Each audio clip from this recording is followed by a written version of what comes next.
यला महानगरपालिका वडाल्या 5 व जिल्ला प्रहरी परिषद गोसाले लैङ्गिक हिंसा सम्बन्धी अन्तर्क्रिया च्याजो चुकुखा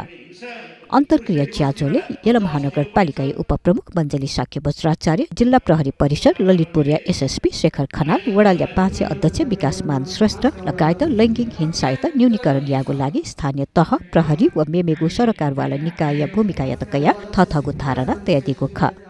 आज यस सचेतनामूलक जानकारीमूलक कार्यक्रम आयोजना गरिदिनु भएकोमा वडा नम्बर 5 ललितपुर महानगरपालिका वडा नम्बर 5 कार्यालयलाई हार्दिक आभार व्यक्त गर्दछु। यस्तै किसिमका कार्यक्रमहरू हामीले आयोजना गरिरह्यौँ भनेदेखि ती कार्यक्रमहरूका माध्यमले हामी समाजमा यो सामाजिक विकृति विसङ्गति मात्र नभएर कानुनी अपराधकै रूपमा रहेको लैङ्गिक हिंसालाई न्यूनीकरण गर्नमा सहयोग मिल्नेछ भन्ने पनि मैले विश्वास लिएको छु। यो लैङ्गिक हिंसा विरुद्धको 16 दिने अभियान भनेको एउटा सिम्बोलिक रिप्रेजेन्टेसन मात्र हो, एउटा साङ्केतिक प्रतिनिधित्व मात्र हो। 16 दिन मात्र यो कार्यक्रम सञ्चालन गर्ने अनि अरू बाँकी 1 वर्षभरि चाहिँ केही पनि नगरिकन बस्नु होइन।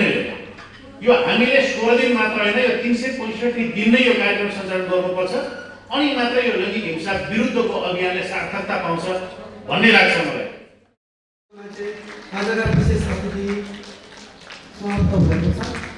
ज्याजो लैङ्गिक हिंसा विरुद्ध या झिनको नयाँ अभियान या छोले सुगुख